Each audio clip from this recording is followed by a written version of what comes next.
Alright, what's up guys? So today I did three muscle groups.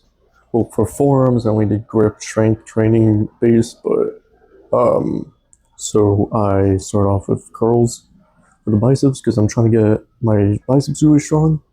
And I did 120 for 8 for 2 sets today, which is really good. I've never done that before in my life, so I'm very pleased with the results. And I only did this at 150 pounds body weight, maybe a little under, I don't know. But 150, that's pretty good. And I put in the strength calculator, it's 150 pounds, like for one rep max. So I can do a body weight for a curl. That's pretty good, I think.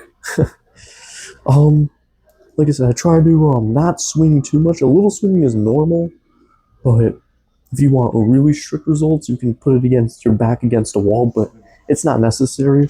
You'll still get really good bicep gains from this.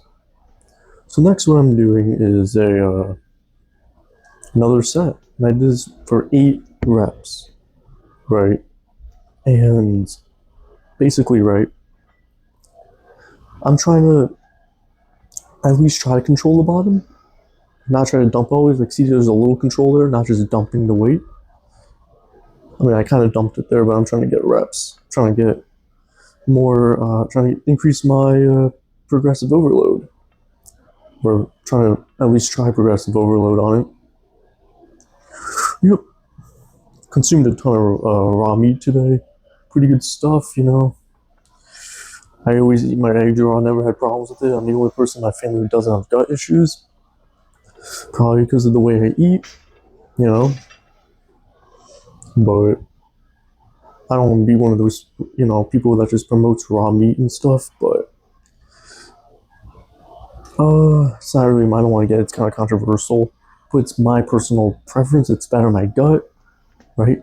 But I don't just eat only that. I eat, good carbs, potatoes, nitrates, or nightshades, I should say, not nitrates, but I like to get a whole kind of diet in.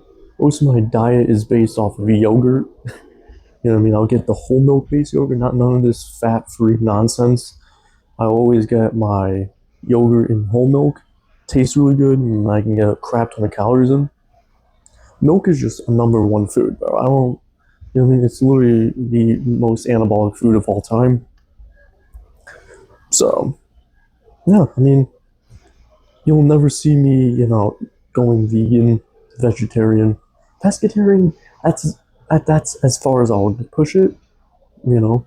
But pretty much you'll see me eat beef every day, organ meat. Organ meats occasionally. I don't have to eat organ meats all the time. It's not really something you have to eat all the time because it's just so nutrient dense, especially beef liver. Best organ meat of all time, has every nutrient. And yeah, I mean, a lot of micronutrients. I should say a lot of nutrients, but it has a lot of copper, vitamin A. So I only eat like an ounce of it every like 3 days. I always, that's just what I do. But yeah, I'm hitting my curls using the 40-pound dumbbell this time. I'm trying to get at least 10 with it. Doing pretty good. Biceps are definitely feeling it. And I'm really enjoying it, guys. I'm enjoying the new training. I was going to do legs today, but I'm going to be talking about that a little bit later and at the end of my video, just because like I already explained it and I feel like it'd be kind of redundant if I already explained it. So yeah. But here I am doing my preacher curls, always with the maximum incline like this. This is how you get the gains. This is pretty much a spider curl event, essentially. But the thing about the dumbbell, and you don't need to go all the way down touching it. It's not the greatest for your tendons, especially if you're not conditioned for it. But this way I get my biceps engaged, nice good form. So yeah, I mean, yeah, guys. Also, too, if you want extra gains every single day, and you have to do this every single day, you have to consume at least 100 grams of protein to stimulate proper mTOR signaling, right? That is what's going to be your primary protein synthesis pathway. So, just because you're eating a million calories a day, you can't just not skip the protein. But if you're eating that much, you should be hitting a good 100 grams of it a day. But it should be mostly from animal sources, right? Because you have a complete amino, unless you're eating quinoa, but that's very carbohydrate heavy and really good magnesium. So I recommend eating that too, but it's not very tasty. But whatever, I just mix in butter and it's good to go. Um, anyways, so here I am doing another set of preacher curls. Preacher curls are just really a good finisher, right? They're really really good for the peaks. So I do them. It's just a good way to hit all angles of biceps. Barbell curl, hammer curl, preacher curl. That's it. Nothing more, nothing less. I could always include reverse curls, but it's so unnecessary.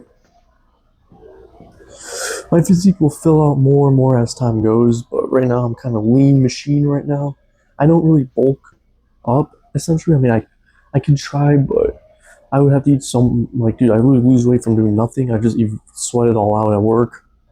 But, yeah, so, you know, here, I know the footage got a little iffy here. I don't know why it's unfocused. That's annoying. But this exercise right here puts a lot of stress on the fingers and the bones and the forearms. It's just another good way to train pinch strength or holding strength. So it's good for the grip essentially. So I just do that. And I kind of did a drop set, kind of lowered the weight in my. Well, that's the thing. The skin of my fingers isn't thick enough. Like it's not very coarse or whatever people say. I don't have enough friction on those cast iron coated what do you call it, dumbbells. So essentially, I can't do what I gotta do. So I just do it with these. These are thicker. These are rubber. I'm able to hold on to them properly. So it trains my whole grip pretty well. So I'm gonna do these more. And essentially, too, I just need stronger grip. I guess that's just what it comes down to. I need stronger grip strength. I mean, I measured on the thingy, the dynamometer. I have my best is 160 and 154 in my right hand. So 160 in the left, 154 in the right. I'll take it. Those are pretty good numbers for me. I weigh 150 right now. So, yeah. I should post, I think I'll do the picture. Yeah, I'll do that as the thumbnail for this video. If I still have the picture, I hope I have the picture. If not, that will suck. But, yeah. So, I'm gonna do another set of this. And these take a while because they're isometric based, but these are really good for grip strength. Very underutilized, very good for the bones in the forearms. So if you're into that, I recommend doing this exercise to train your pinch strength, your holding strength, but mainly pinch strength. This is really good. Pinch strength is the second most important type of grip strength. There's three types of grip strength. There's hold, which is most important. So that's like things like dead hangs, deadlifts, just holding onto something on a bar or whatever. Your holding strength, right? Then you have pinch strength, right? This is pinch strength, right? So you're pinching with your fingers. It utilizes a lot of thumb, right? And then you have crush strength. So that's like as hard as you can squeeze, right? That's only important to test that's actually arguably, I would even argue, one of the most important things overall as a man, because every man should have a hand dynamometer. That's how you can accurately test what your testosterone levels are for that moment. So it's best to do in the morning, fresh, warm up first, get every, it also is based off the nervous system. Do it once a week, right? Do it when you're fully fresh, take the weekend off from training, and, squeeze that thing as hard as you can. If you can get anywhere from 130, 130 and above, you're good. You're freaking good, bro. You know what I mean? You don't have to worry about your testosterone. I'm not that you shouldn't worry, but you have no concerns, basically. There's absolutely no way, a man. My older brother has, actually good free testosterone. His testosterone measured at 682 nanograms a deciliter, and his grip strength was 80 pounds. Mine is 160. Okay, 160. It's a pretty fair amount of grip strength. Joe Rogan has 161. He kind of brags about his, but I'm 150 pounds. He isn't, and I'm also much younger. Usually, grip strength and all that actually is better as you age. or especially if you're doing a lot of manual labor, whatever. So the reason why I'm saying better is because the bones grow, your wrists are usually bigger. You get a, everything is usually just bigger when you get older. Uh, but especially for something like Joe Rogan, again, he's, I think he's on TRT and all that, and I'm only a pound away. I don't take TRT, GH. I'm just on, mainly meat, fresh food, just a whole food diet. It's not about raw meat and all that. It's about eating a raw. It's called eating a whole foods diet. That's what it comes down to. It's the ultimate diet, right? Omnivoric whole foods diet. I made that up, but that is what I'm going to call it. It is the ultimate diet. That's how you will get all your gains. So here I am in the skin. I was doing a little bit of masonry and shit. So my fingers are kind of not sore, but the skin is a little tender, right? So I couldn't. The pain kind of got in, but the strength is there, and I did pretty good. Not too bad. And I trained my neck today. The neck and traps, and the delts, and the upper chest, right? And the upper back, in fact, are the most androgenic areas in the body, especially the neck. The neck is very important, and it's primarily muscle and tendon. So and that's what it's built off of. That's the strength of it. So I do isometrics and muscle-based and hypertrophic-based work, right? Can't wait to get my truck working again. I have to get the fuel lines up. I have the money for it now, which is good. So I'm glad. Should have kind of trimmed that section up. It's getting late, guys. I have to get this video out. But so here I am doing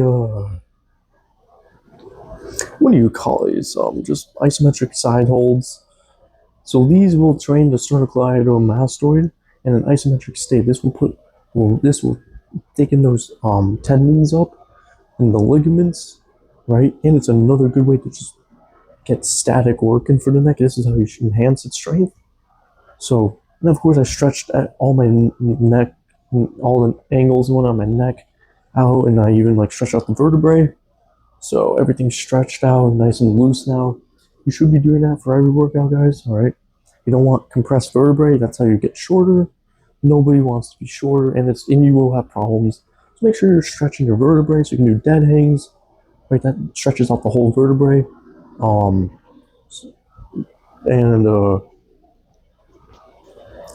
what do you call it? Stretch out the muscles in the neck, especially the neck. The neck is from the get-go a very fragile area, but you can get it pretty damn strong, right? So that's how you can. And right now I'm only 150 pounds, 5'11", 5'9", 5'11", something like that. I'm gonna be a humble 5'9". That's fine for me because my mom started really short, so I kind of got nerfed. But thank goodness my dad came in with his Northern European genetics. But he's actually considered on the shorter side of his family. But his frame is pretty good, so I'll give him that. I don't know. Genetics are very interesting to me, right? I just think it's just it really does shape the world, right? It's more than just about shaping one person. It shapes the world. Everybody's different because every genetic is different. Every blueprint of genetics for a person varies, and it's very interesting to see. So, but yeah, guys, I'm just trying to say just because like 150 pounds is pretty lean. You know what I mean? Once you reach 160, that's when you're starting to get that's when I consider people muscular. Right now, I'm lean. Right? I'm not muscular in the sense where like I'm more lean.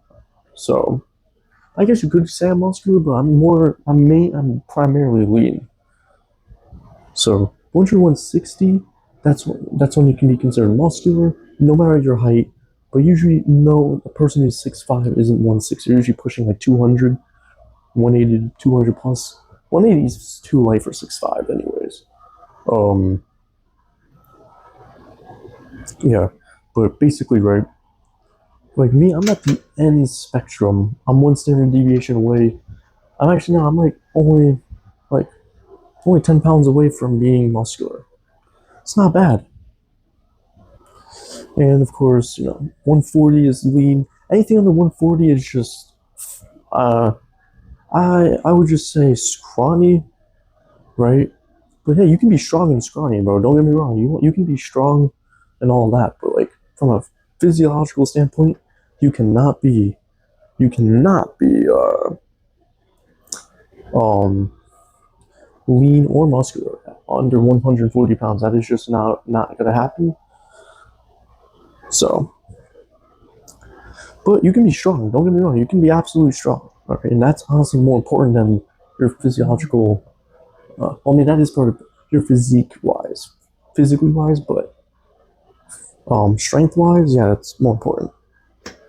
So here I'm doing neck extensions. So this does the splenius of your neck. Very important, very androgenic group of the neck. This will enhance from the back. So, yeah, very important. I always stretch this area out because it's very, very sensitive. No, I mean, I never have problems, but you can develop issues if you don't stretch, right? So make sure you are stretching. So overall, guys, pretty good lift today. Biceps, neck, forearms. We did 3 muscles. It's not too bad. I was gonna train legs, but didn't have enough time today. I was cleaning the house, weed whacked, all that, getting whatever, just whatever. Usual duties. No work today, so that's cool. But yeah. So guys, when you train a muscle, always stretch your muscles at the end of the workout. Okay, this is how you can actually enhance your growth further because the fascia actually can even stimulate IGF-1 in those areas. That's that and mTOR are the most important for well, and IGF-1 stimulates mTOR anyway. So IGF-1 is Alright guys, what's up? So this is post lift. Yeah, so today I did biceps, grip, and neck. Why I didn't do legs? Didn't have enough time today. So in my week on my sunburn, my shoulders and whatnot. But also too, just like whatever. Like legs, you know, not so much a focal point for me, but I'm gonna hit them tomorrow. Tuesdays and Thursdays I wanna do legs. And then every other day of the week I wanna do upper body. That's just what I'm gonna do. I was gonna do pull-ups today, like some lat work, but my bicep. The fuck is that? I don't know what that's all about.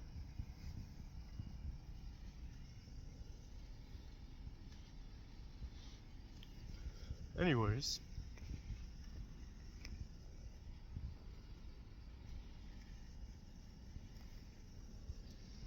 yeah, I have no idea what that is. Strange ass creature. Must have been just a squirrel or whatever. But yeah. But like I said, guys, so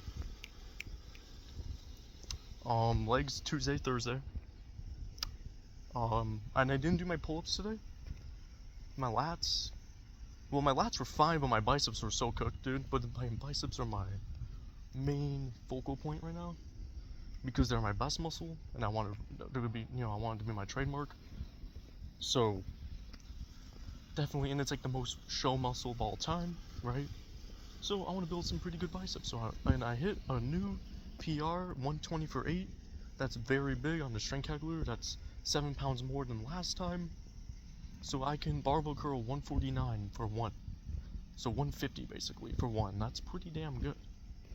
But it's not good enough. I want to get to at least 135 for working sets. I think I can do it, right? So, yeah.